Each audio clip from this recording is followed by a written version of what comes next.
अस्सलाम वालेकुम। Okay student, आज हम बायोलॉजी का थर्ड चैप्टर स्टार्ट करने लगे। इस चैप्टर का नाम है कोऑर्डिनेशन एंड कंट्रोल।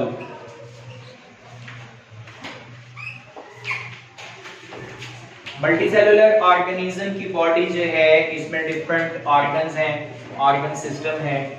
जैसे आप लोग देख रहे हैं अपने जिस्म को, आईज हैं, नोज है, ईयर है, टंग है, हार्ट है, स्टमक है, लीवर है, गॉल ब्लैडर है, पैंक्रियाज है, स्प्लीन है, किडनीज हैं, उसके बाद इंटेस्टाइन है, लेग्स हैं, हमारी आर्म्स हैं। ठीक है, इन सब को एक सिस्टम के मुताबिक चलाने के लिए जो है, जो बॉडी का निजाम काम करता है, उसे कहते हैं coordination and control. You know कि डिफरेंट स्कूल जो चेन सिस्टम में काम करते हैं, फॉर एग्जांपल हमारा स्कूल अल-हुदा स्कूल ये चेन सिस्टम में काम करता है। तो हमारे एक कैंपस के अंदर जो पेपर होता है वो बाकी तमाम कैंपसेस के अंदर जो है वो सर्कुलेट होता है, और सब कैंपसेस के बच्चे उस पेपर को अटेम्प्ट करते हैं, और कोई भी वो ये शिकवा नहीं करता कि this question is out of syllabus और we have not read it, ये क्वेश्चन जो है वो आउट ऑफ सिलेबस है। वजह क्या होती है?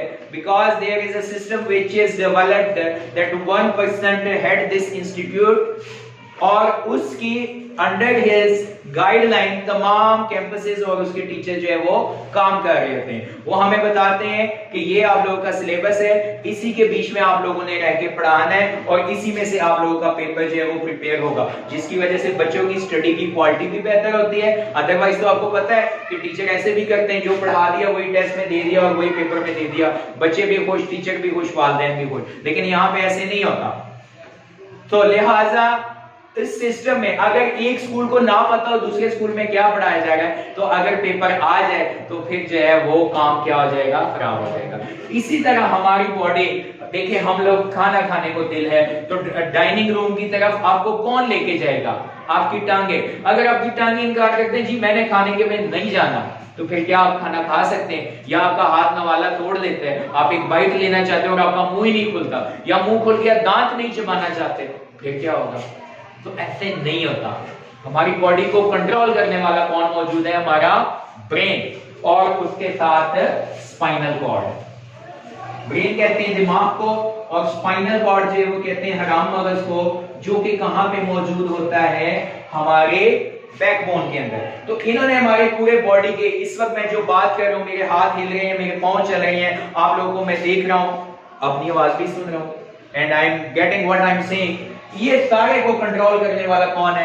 मेरा ब्रेन और मेरा स्पाइनल कॉर्ड। ये मेरी बॉडी को कंट्रोल करता है। Let's see one more example. जिस वक्त हम दौड़ लगाते हैं, तो दौड़ना तो हम लोगों ने टांगों से है ना, लेकिन जब हम दौड़ते हैं तो हम ऐसे दौड़ते हैं, यूं करके, ठीक है। साथ में हमारे बाजू क्या कर रहे होते हैं? मूव करते हैं कि नहीं करते? हमारी चेस्ट क्या हो जाती है? आगे को निकल आती है। हमारा हार्ट बीट क्या हो जाता है? तेज हो जाता है। हम तेज तेज सांस लेने लगते हैं। उसके बाद हमारी बॉडी को क्या आने लग जाता है? पसीना आने लग जाता है। What is this?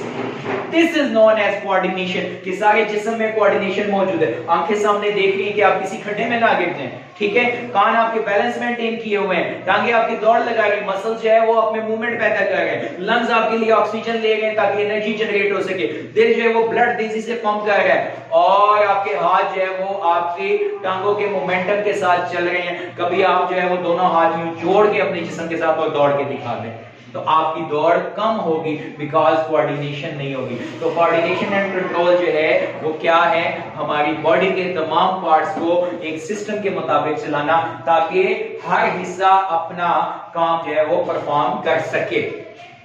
अभी कोऑर्डिनेटेड एक्शन जो होता है, इसके डिफरेंट हिस्से होते हैं, जिसमें पहला हिस्सा होता है स्टिमुलस। स्टिमुलस जिसका सिंगुलर स्टिमुलाई होता है, it is any external or internal change which provoke a response or an action in our body। जो हमारी बॉडी के अंदर कोई एक्शन पैदा करे, ऐसे चेंज को, वो बाहर हो या हमारे अंदर हो, तो हम उसे क्या कहते हैं? स्टिमुलस कहते हैं। फॉर एग्जांपल, किसी शख्स को जो है वो पेट के अंदर अचानक मरोड़ उठता है, तो क्या करता है? वो वॉशरूम की तरफ दौड़ लगा देता है। तो वो अंदर का स्टिमुलस था जिसके ऊपर उसने वो रिस्पॉन्स शो किया and he went to the washroom. अब वो जो मरोड़ था उसे हम क्या कहेंगे? स्टिमुलस। उसे क्या कहेंगे? स्टिमुलस। नाउ आप लोगों ने कोई स्मेल आपको आई, अब उसके दो चीजें हो सकती हैं, या तो आपका हाथ आएगा आपकी नोज को क्या कर देगा? क्लोज कर देगा, और या आप उस खुशबू को करीब होकर सूंघने लग जाएंगे। ये उस खुशबू के ऊपर डिपेंड करता है, उस स्मेल के ऊपर डिपेंड करता है। तो ये जो एक्शन आप परफॉर्म करने लगे ये उस स्मेल की बेस के ऊपर परफॉर्म करना है, तो वो स्मेल आपके लिए क्या होगा? स्टिमुलस। तो स्टिमुलस इज एनी एक्सटर्नल और internal change which provoke a response in our body. Stimulus के बाद क्या होता है? Receptor. Receptor are those organ which receives the stimulus. वो ऑर्गन जो स्टिमुलस को रिसीव करते हैं उन्हें रिसेप्टर्स कहते हैं, और ये हमारी बॉडी के 5 सेंस ऑर्गन्स हैं। लाइट के रिसेप्टर को हम लोग डिटेक्ट करते हैं किसकी मदद से? आईज की मदद से। तो पहला रिसेप्टर आईज है, दूसरा रिसेप्टर है हमारा ईयर, ठीक है, जिससे आप आवाज को जो है वो डिटेक्ट करते हैं। किसी आवाज से आप कान बंद कर देते हैं और किसी आवाज के लिए जो है वो आप और साउंड बोल देते हैं कि यार बड़ा मजा आ गया। तो these are the receptors which receive the stimulus. उसके बाद तीसरा स्टिमुलस है nose which receive the stimulus of smell. Fourth जो है वो हमारी टंग है जिसके ऊपर टेस्ट बड मौजूद होते हैं। याद रखें हम लोग बोलते अपने गले से हैं, ठीक है, यहाँ पे हमारे वोकल कार्ड मौजूद है जिनसे आवाज निकलनी है। देखिए मेरी आवाज में कितना चेंज आ गया, लेकिन आप उसको छोड़ दिया मैंने तो आवाज मेरी ठीक हो गई। जबान का काम सिर्फ जो है टंग का अल्फाज बनाना, ये खुद बोलती नहीं है, ये अल्फाज को सिर्फ शक्ल देती है। जबान का काम क्या है कि ये प्रोड्यूस करती है सेंस ऑफ टेस्ट। मीठा है, कड़वा है, स्वीट है, बिटर है, सोर है, साल्टी है, ये जबान में। तो टंग जो है वो हमारा फोर्थ रिसेप्टर है, और बाकी हमारी स्किन टच को, ठंडक को, गर्मी को, चुभन को, मुलायम को, खुरदरे को, इन सब चीजों को कौन रिसीव करता है? हमारा स्किन। तो यहां से मैसेजेस जो है वो बॉडी के लिए जो है वो इकट्ठे किए जाते हैं जिन्हें स्टिमुलस कहते हैं, और उनको रिसीव करने वाले कौन होते हैं? रिसेप्टर। और रिसेप्टर्स कौन है? हमारे 5 सेंस ऑर्गन्स। रिसेप्टर के बाद जो नेक्स्ट पोर्शन है वो किसका है? वो है जी कोऑर्डिनेटर।